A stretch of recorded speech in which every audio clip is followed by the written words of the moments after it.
Good morning, folks. Voodoo Stache here. I want to go over today a little bit about the alignment of your ankle, your knee, and your hip. A lot of people tend to suffer from like quads that are always super tight. Granted, we sit a lot, so there's some shortening there.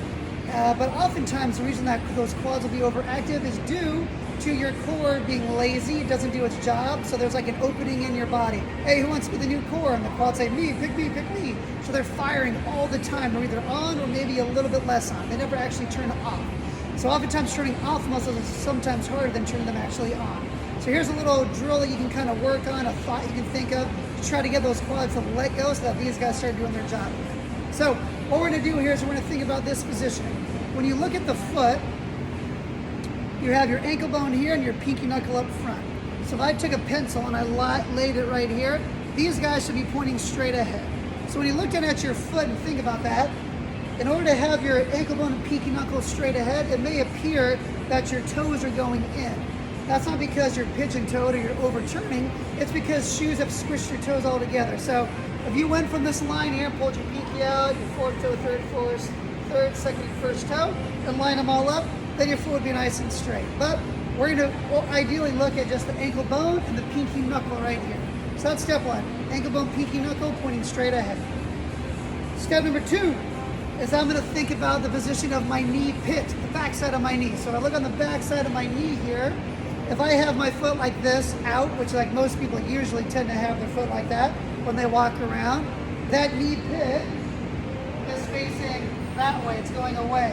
What I want to think about instead is I want to get my ankle bone and pinky knuckle in a straight line first.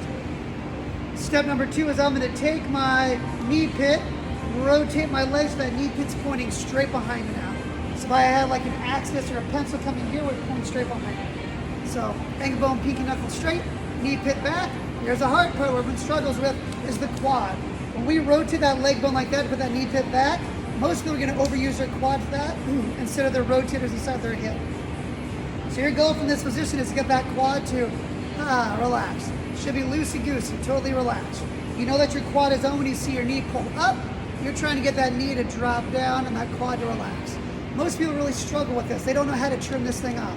So a way to improve that is by giving your weight, pushing your weight a little more posterior towards your heels. So I'm going to elevate my foot. I'm using a half dome here, but you can use a book, you can use whatever. Just something to elevate your toes a little bit. So I've got my foot up. I'm going to align my ankle bone and pinky knuckle. Get those guys going straight ahead. Right now my knee is pointing that way, so I'm going to get the back of my knee rotated so it's pointing straight back. And then I'm going to get that quad to relax. If I'm having trouble making it relax, what I'll do is I'll hinge from my hips a little bit. Now it's really easy. Now once I've got that thing nice and loose, take some breaths so you get comfy.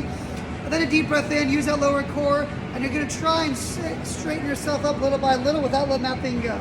So raise yourself up a little bit, hang out right there, keep it loose, hinge back. Turn it on, turn it off, turn it on, turn it off. Get better and better at turning that thing off and being relaxed from there. As that improves, then you can start trying to go from the floor. So you're walking around the store, you're waiting in line, you're sitting there, quads are rock hard. See if you can stand there. And let those things totally relax and let go. So again, things you want to think about, guys, try to get those quads to relax as much as you can because I bet you that they're probably overworking. Again, with this little guy here, all I'm doing is just elevating my toes a little bit, pushing my weight back to my butt a bit, and that's going to make it easier to let this quad release and let go. So, a couple of points. One, ankle bone, pinky knuckle pointing straight ahead. Number two, knee pits back. Number three, get that quad to relax. Try that stuff out. Let me know how it goes.